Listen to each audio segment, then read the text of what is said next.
오늘은 사도행전 10번째 시간입니다. 기독교 최초의 설교인 베드로 설교를 묵상하면서 세 번째로 나누어서 말씀을 묵상해 왔는데, 오늘은 베드로 설교의 마지막 부분을 묵상하는 시간입니다. 하나님은 먼저 모여 기도하는 120명의 성도들 속에 남아있는 세상의 성품들을 모두 내려놓게 하셨습니다. 그리고 그들에게 감동을 주고 그 내려놓은 마음에 새로운 것으로 채워주셨습니다. 그 새로움은 예수 그리스도입니다. 그리스도 안에서 그들은 그리스도를 바라보는 새로운 영적 공동체가 되었고, 그 공동체를 통해서 이 땅에 예수 그리스도의 복음을 전파하게 만들어 가셨습니다.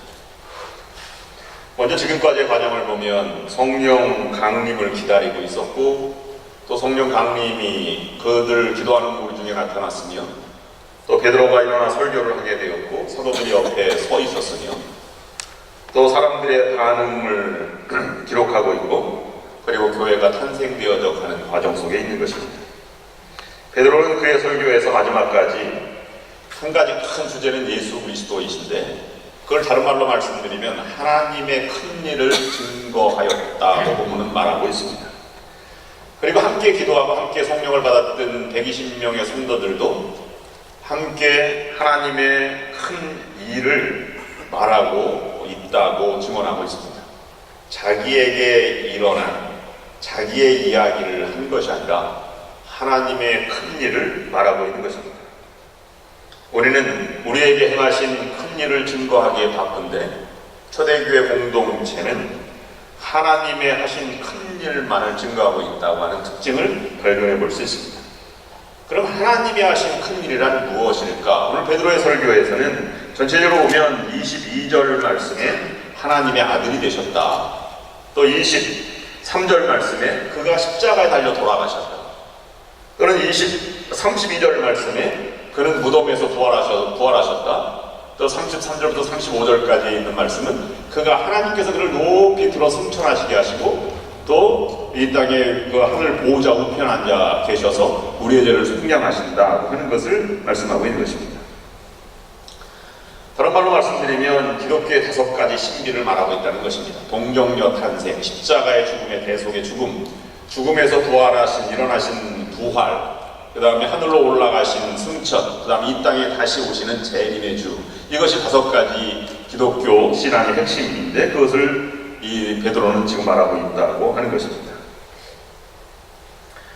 그러니까 하나님의 구속의 사역이 그냥 당장 다가와서 우리에게 기쁨에 충만한 구원 공동체가 되었으면 좋겠는데, 그렇게 쉽게 감동되고 쉽게 전도되고 쉽게 새 생명이 얻어지는 것은 아닙니다.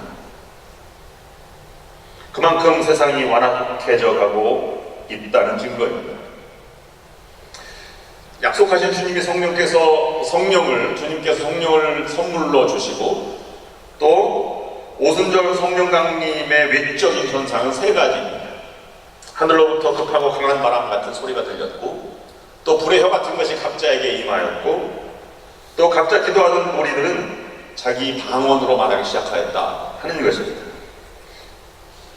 예루살렘에 많이 6월절에 찾아왔던 이 순례객들이 그 광경을 지켜보게 되었습니다. 그 유대인들의 반응은 2가지입니다.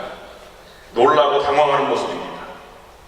11절에는 그들이 우리의 각 오도로 하나님의 큰 일을 말함을 듣는도다, 이 큰 일을 말함을 증거하는 것을 그들이 들었다는 것입니다. 그리고 부정적인 반응으로는 조롱하는, 세술에 취했다고 하는 그러한 조롱을 하는 반응을 보였습니다. 그때 베드로가 11사도와 함께 일어서서 설교를 시작하게 된 것입니다. 그곳에 모인 사람들은 호기심 반 또는 의욕 반의 상태였을 것입니다. 그리고 그들은 조용히 베드로의 입을 바라보고 주목하기 시작하였습니다. 베드로는 그 군중들을 향해서 설교를 시작하게 되었는데, 먼저 그들은 이 예수 그리스도를 증언하기 전에 하나님의 때가 다가왔음을 그들에게 말하고 있습니다. 즉 오순절 성령 강림 사건에 대한 변호와 오해에 대한 해명입니다. 아침 9시에 술 취한 사람이 어디 있겠느냐? 그렇게 하고 해명을 한 다음에 그 다음에 이 성령 강림 사건은 요엘 선지자가 예언한 말씀에 응함이다 라고 말하고 있는 것입니다. 우리도 살아가면서 오해받을 때가 있습니다. 그냥 하나님께서 알아서 해주시겠지 하는 것보다는 솔직한 하나님의 증언 또는 진솔하게 말하는 것이 필요한 것입니다. 그리고 예언의 성취는 모든 계층의 사람들 또는 신분과 연령과 세대를 초월하여 성령의 능력을 덧입는 사람들이 주의 복음을 전하게 될 것이라고 예언하는 것이 응했다고 하는 것입니다. 그래서 다락방에 모인 모든 사람들은 남녀노소를 물러나고 하나님의 큰 일을 자기의 언어로 방언으로 말하기 시작하였다고 말하고 있습니다. 그리고 말세에라는 요엘 선지자의 말을 인용하면서 복음의 시급함을 말하고 있습니다. 지금 당장 전하지 않으면 안 된다는 하나님의 때를 시급성을 말하고 있는 것입니다. 왜 성령을 부어주셨습니까? 지금 이루어지지 않으면 안 된다는 말입니다. 이 말세라고 하는 의미는 성령 강림 사건과 주의 재림 사이를 우리는 말세라 이렇게 표현합니다. 그 하나님께서 모든 육체에 성령을 부어주시는 그러한 말세 끝의 징조들을 말하고 있는데 피와 불과 연기며 해와 달이 변하여 어두워지고 피가 되는 것이다 이렇게 말하고 있습니다. 이 말의 표현의 양식을 보면 출애굽 시대의 10가지 재앙을 생각하게 만듭니다. 10가지 재앙이 무엇입니까? 피, 개구리, 이, 하리, 악질, 독종, 우방, 메뚜기, 흑암, 장자의 죽음 10가지를 여기서 말하고 있는 것 같은 것입니다. 그것이 무엇입니까? 애굽의 속박에서 벗어나 노예의 신분에서 벗어나 자유인으로 하나님의 백성이 되어서 예배드리는 공동체로 나아가는 출애굽 과정, 즉 새로운 시대가 열렸다는 것을 우리에게 말하고 있는 것입니다. 그 시대는 지금 다급하고 시급하고 지금 출발해야 한다는 것을 우리에게 말씀해주고 있는 것입니다. 구원의 역사가 마지막 기회임을 부각시키는 것입니다. 그래서 사도행전 2장 20절 말씀에는 이렇게 말하고 있습니다. 누구든지 주의 이름을 부르는 자는 구원을 받으리라 하였느니라. 믿음으로 부르짖을 때 구원이 임합니다. 베드로는 오순절 성령 강림 사건을 통해서 새로운 시대가 열리는 것을 알리며 종말의 때가 다가오고 있음을 동시에 말하면서 구원을 외칠 마지막 기회가 지금이다 라고 말하고 있는 것입니다. 그 군중들에게 증거하고 있는 모습을 통해서 우리가 베드로의 설교 가운데 우리에게 정말로 중요한 교훈이 무엇인가를 묵상해 보게 됩니다. 먼저 성령의 역사는 제자들을 복음의 증거자로 무장시켰다는 것입니다. 베드로는 그 앞에서 28절 사도행전 2장 28절 말씀에서 다윗의 예를 들어서 이렇게 설명합니다. 주께서 생명의 길을 내게 보이셨으니 주 앞에서 내게 기쁨이 충만하게 하시리로다. D.L. 무디가 그의 부흥회 때 이렇게 말했습니다. 우리는 너무 부족하고 연약하다. 그러나 성령께서 임하시면 용기 있게 하시고 담대하게 하시며 지혜롭게 하시며 내가 하면 지치고 실패하지만 성령께서 하시면 능히 감당할 수 있다. 그렇습니다. 성령께서 우리를 도구로 삼아 사용하옵소서 라고 기도하시는 성령의 인도하심을 받는 성도가 되어간 것입니다. 그래서 그들은 담대하게 일어섰습니다. 그리고 복음을 부끄러워하지 않았습니다. 자신에게 큰 일이 아니라 하나님의 큰 일을 증거하고 있는 것입니다. 그래서 성령은 무엇인지, 무엇을 말할 것인지, 어떻게 지금 행할 것인지를 가르쳐주고 있는 것입니다. 그래서 그들은 세상의 성품, 다투고 질투하고 멸시하고 나누어지는 모든 것을 내려놓고 예수를 분명하게 보여주시고 세상에 증거하도록 역사하신 것이 성령의 역사입니다. 이것은 무슨 말씀입니까? 우리에게 어떻게 적용할 수 있겠습니까? 성령이 강하게 임하였습니다. 베드로의 감동으로 고백했습니다. 하나님의 때가 다가오고 있음을 선포하고 있습니다. 성령은 열심히 살아갈 힘을 우리에게 허락해 주십니다. 그러나 하나님의 큰 일을 증거하도록 올바른 방향으로 살아갈 능력을 우리에게 허락해 주신다는 것입니다. 그리고 더 중요한 것은 지금이 바로 그때라는 것입니다. 하나님의 시간을 아는 것도 중요하지만 성령의 역사는 그 하나님의 시대에 내가 먼저 해야 할 것이 무엇인지, 내가 외쳐야 할 것이 무엇인지를 분명하게 우리에게 말씀해주고 있다는 사실입니다. 그리고 내가 따라 할 것이 무엇이고 내려놓을 것이 무엇인지를 분명하게 증언하고 그것을 아주 정확하게 지적하고 있는 말씀입니다. 여러분, 내가 내려놓을 것을 아직 내려놓지 못한 것이 있습니다. 내가 마땅히 해야 할 것을 따라가서 행하는 그런 모습이 나에게 있습니까? 그리스도로 채워지고 그리스도를 증거하는 것이 여러분 인생의 최우선 과제입니까? 그리고 지금도 나를 바꾸어 나가시는, 그리고 세상에 증거하는 그 예수 그리스도를 여러분 가지고 계십니까? 이것은 너무나 잘 아는 이야기입니다. 날마다 그리스도가 주되심과 그리스도를 만나는 경험이 날마다 계속되고 있는가를 묻고 있는 것입니다. 예수 그리스도는 너무 큰 분이기 때문에 부족한 우리로서는 그것을 다 알 수가 없습니다. 그러나 점점 그분을 경험하면 경험할수록 그분의 성품과 그분의 믿음을 닮아갈 수 있는 것입니다. 우리는 그분이 크기 때문에 일부만 경험할 수밖에 없지만 하늘나라 가서는 모두 그분의 모든 것을 경험하게 될 것입니다. 성령을 경험했다고 하는 것은 복음을 증거하는 것보다 먼저 있는 것이 없다는 것입니다. 그 후에 내가 살아가는 이유도 있고, 내가 이 세상에 일하는 것도 있고, 결혼도 있고, 그리고 모든 가정 살림도 복음을 증거하는 일에 함께 더불어서 진행되어야 한다는 것을 우리에게 말씀해주고 있는 것입니다. 두 번째, 그들에게 나타나는 것은 그들의 개인의 모습이 아니었습니다. 베드로나 사도들, 120명의 성도들은 그들 가운데 예수 그리스도의 모습이 분명하게 드러났다는 사실입니다. 여러분을 보고 예수님이 생각나십니까? 우리 교회를 보고 그리스도가 여기 살아계시다라고 느껴지십니까? 자신의 마음 안에 새겨진 예수 그리스도를 담대하게 증거했습니다. 권능과 기사와 표적을 통한 예수님, 십자가의 죽임을 당하신 예수님, 죽음의 권세를 깨뜨리시고 부활하신 예수님, 승천하셔서 성령을 보내주신 예수님을 증거하게 된 것입니다. 그래서 사도행전 2장 21절 말씀에 다시 한번 우리가 생각해보면 누구든지 주의 이름을 부르는 자는 구원을 얻으리라. 이 말씀에 동시에 이 베드로의 설교의 결론 부분은 바로 누구든지, 그 다음에 36절 말씀입니다. 그런즉 이스라엘 온 집이 정령 알지니 너희가 십자가에 못 박은 이 예수를 하나님이 주와 그리스도가 되게 하셨느니라. 예수 그리스도가 유일한 주이시면서 구원자이심을 선포한 것입니다.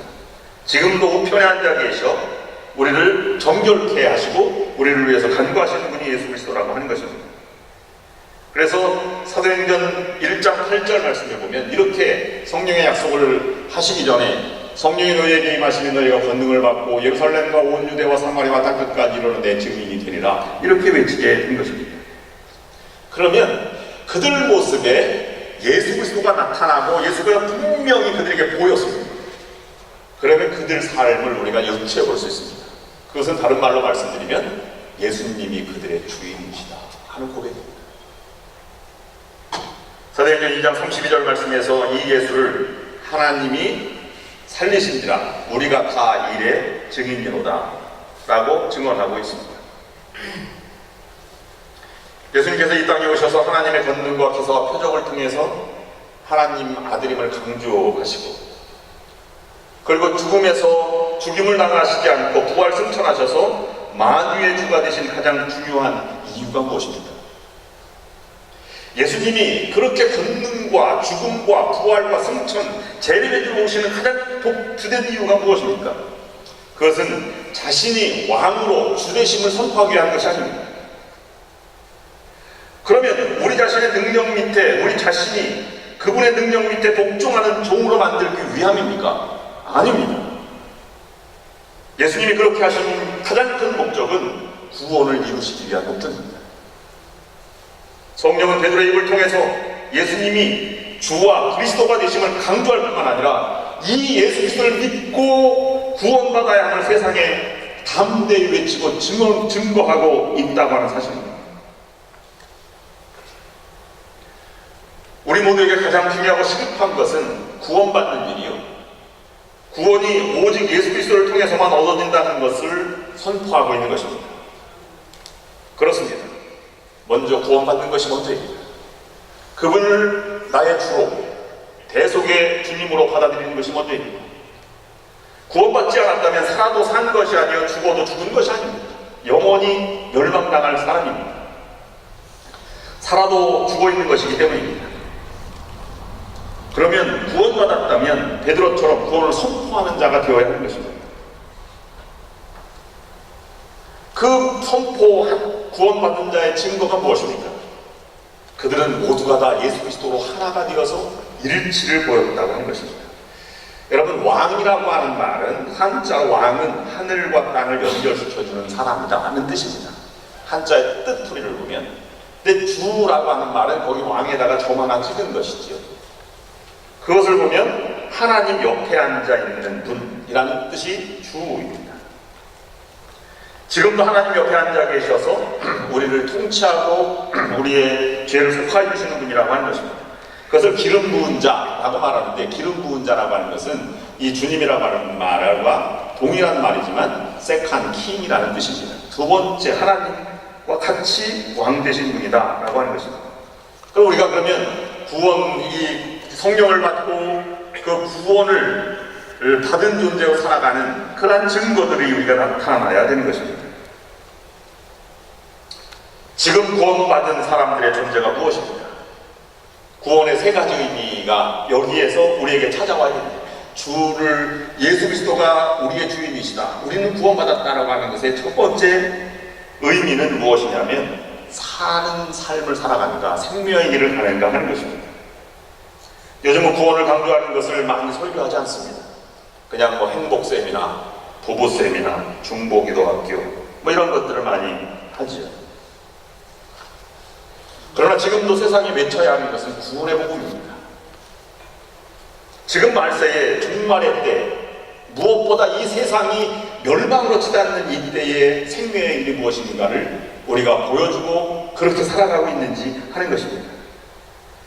여러분이 본 타이타닉, 호에 침몰하는 사람들 아우성 가운데 어떤 사람은 살려고 구명보트를 따라가지만 어떤 사람은 보호와 황금을 가지려고 지하실로 내려가다 죽어가는 모습을 보지 않습니까?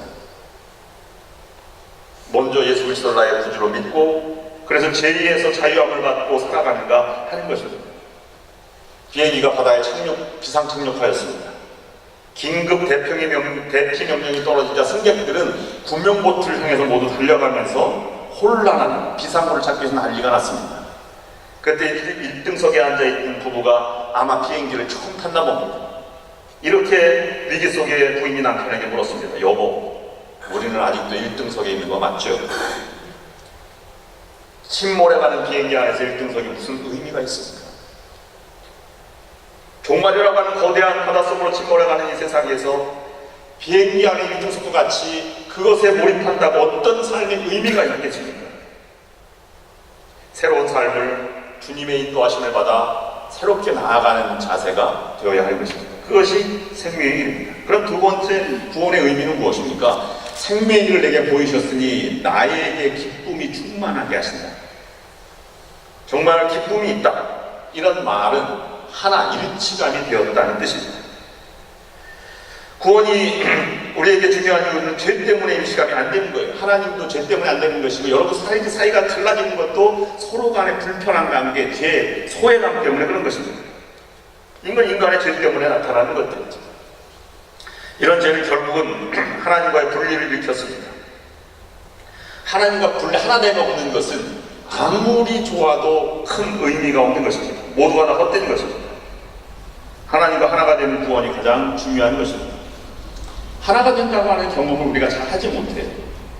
그러나 요한복음 6장에 보면 이 55절 56절 말씀에 송만찬의 예를 들면서 이렇게 말하고 있습니다. 내가 진실로 너희에게 이르노니 인자의 살을 먹지 아니하고 인자의 피를 마시지 아니하면 너희 속에 생명이 없느니라. 내 살을 먹고 내 피를 마시는 자는 내 안에 거하고 나도 그의 안에 거하나니 라고 말씀하고 있습니다. 우리는 부활절 때 우리가 성찬 예식을 하게 되는데요, 그것을 우리가 경험하게 될 것입니다. 주께서 생명의 길을 내게 보이셨으니 사도행전 2장 28절 말씀입니다. 주님 앞에서 내가 기쁨이 충만하게 하시리로다.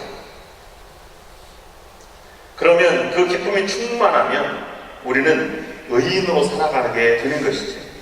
죄사함의 능력이 있는 것이 바로 구원의 의미입니다. 여러분, 그런 이 죄사함을 받았습니다. 값을 지불했다는 것이죠. 그럼 여러분, 감격과 은혜가 넘치는 삶을 살아가야만 합니다. 죄에는 세 가지가 있어요. 하나는 원죄, 하나님 대신으로 무엇을 채우려고 하고 자기가 주인 되려고, 하나님 되려고 하는 마음 자체가 원죄입니다. 두 번째는 본죄라고 해서 연약한 인간이 어쩔 수 없는 연약한 본성 때문에 갖는 것을 본죄라고 합니다. 근데 우리는 본죄뿐만 아니라 내가 미움이나 다툼이 나로 하여금 자꾸 의도적으로 생기는 경우가 있어요. 그것을 우리는 자범죄라 이렇게 이름을 하지. 넓게 보면 원죄와 자범죄로 나누어 볼 수 있습니다. 원죄는 하나님께서 구원해 주셨습니다. 근데 자범죄는 무시, 판단, 시기, 질투, 싸움, 분냄, 멸시, 미움, 경멸, 저주, 거짓 등등이 다 자범죄에 들어갑니다. 그런데 이 구원받은 것, 원죄에 대해 구원받았습니다. 1억을 빚진 자를 대신 갚아주고 나는 내 빚을 다 갚았다 라고 이렇게 선언받았으면, 그걸 믿으면 1억 안 갚아도 되죠. 근데 평생 그걸 설마 그럴 리가 있어? 라고 계속 갚아나가려고 하는 사람도 있습니다. 믿느냐 믿지 않느냐의 차이는 그만큼 강한 것입니다. 원죄는 모두 예수 그리스도의 십자가로는 그 이름을 부르는 자는 구원을 받았다고 하니까 구원을 받았습니다. 맞죠? 구원을 받은 존재입니다. 그럼 의인입니다. 그렇다고 해서 원죄가 다 속죄받았다고 해서 내 본죄나 자범죄도 자동적으로 사라지는 건 아니라는 말씀입니다. 성령이 충만하다는 것은 하나님과 하나가 되어서 내 의지와 내 본성도 하나님을 변해가는 것을 말하고 있는 것 아니겠습니까? 그럼 하나가 되었다는 말은 성령의 능력으로 본성적으로 변했기 때문에 다른 사람을 미워할 수가 없습니다. 다른 사람하고 싸움을 할 수가 없어요. 천성이 달라졌기 때문에 그렇습니다. 그것을 마태복음 7장 23절 말씀엔 이렇게 기록하고 있습니다. 이러므로 그들의 열매로 그들을 알리라. 나더러 주여 주여 하는 자마다 다 천국에 들어갈 것이 아니요 다만 하늘에 계신 내 아버지 뜻대로 행하는 자라야 들어가리라. 열매는 성품을 말합니다. 행함입니다. 내가 지은 죄는 내가 고백해야 구원을 받는다는 것입니다. 그런데 말입니다. 한 번 고백한다고 이것이 다 자범죄가 사라진다면 얼마나 좋겠습니까? 사도행전 19장 17절 18절 말씀 보면 뒤후에 묵상하겠습니다마는 에베소에 사는 유대인과 헬라인들이 다 이를 알고 두려워하며 주 예수의 이름을 높이고 믿는 사람이 많이 와서 작업하여 행한 일을 알린다라고 기록하고 있습니다. 성령의 교통으로 죄를 고백하는 모습을 우리에게 보여주고 있는 것입니다. 반대로 말하면 우리가 미움이 있고 질투가 있어요. 아니면 싸움을 자꾸 이렇게 생각하게 되고 하게 됩니다. 그러면 다른 말로는 그것이 성령의 교통이 없다는 것입니다. 가는 예수님은 성령 자체이시고 하나님 자체이시죠. 그 가는 곳마다 죄사함을 선포하셨습니다. 내 죄를 사하노라. 그리고 가늠한 여인에게도 내가 내 죄를 사하노라 다시 죄 짓지 말아라 이렇게 말했습니다. 여러분, 초대교회는 적어도 말입니다, 죄를 사해 주시는 사죄의 공동체가 초대교회가 되었습니다. 정말 그들은 원수 같은 사람, 자기의 친척을, 자기의 부모를, 자녀들을 예수 믿는다고 밀고 해서 죽게 만든 그 장본인이 교회에 한 자리 있었다는 것입니다. 교회를 떠나갔다 온 사람도 많이 있습니다. 위험을 피해서 배교하고 돌아온 사람도 많이 있었습니다. 얼마나 불편한 관계였겠습니까? 그런데 예수님을 닮아서 그들은 사죄를 선언했습니다. 내가 내 죄를 용서하노라. 근데 우리는 한번 이렇게 원수지면 평생 갚지 못합니다. 그래서 말합니다. 내 눈에 흙이 들어가기 전에는 절대로 용서 못합니다. 그건 다른 말로 말씀드리면 나는 절대로 예수님이 나의 주인이 아니다, 이런 말과 똑같은 말입니다. 여러분, 제 직분은 성공 못 가요. 성령의 교통함으로 씻음을 받아야 됩니다. 나의 본성 마음과 나의 행동과 나의 성품도 늘 날마다 달라져야만 합니다. 어떻게 그것을 알 수 있습니까? 성장한다는 것을 논리를 보면 알 수 있습니다. 어린아이들이 똥을 싸면요 잘 모르죠. 언제까지 모릅니까? 부모가 갈아줄 때까지 그냥 차고 있습니다. 근데 어른이 되어서 그걸 가만히 있는 사람은 세상에 존재하지 않습니다. 왜 그렇습니까?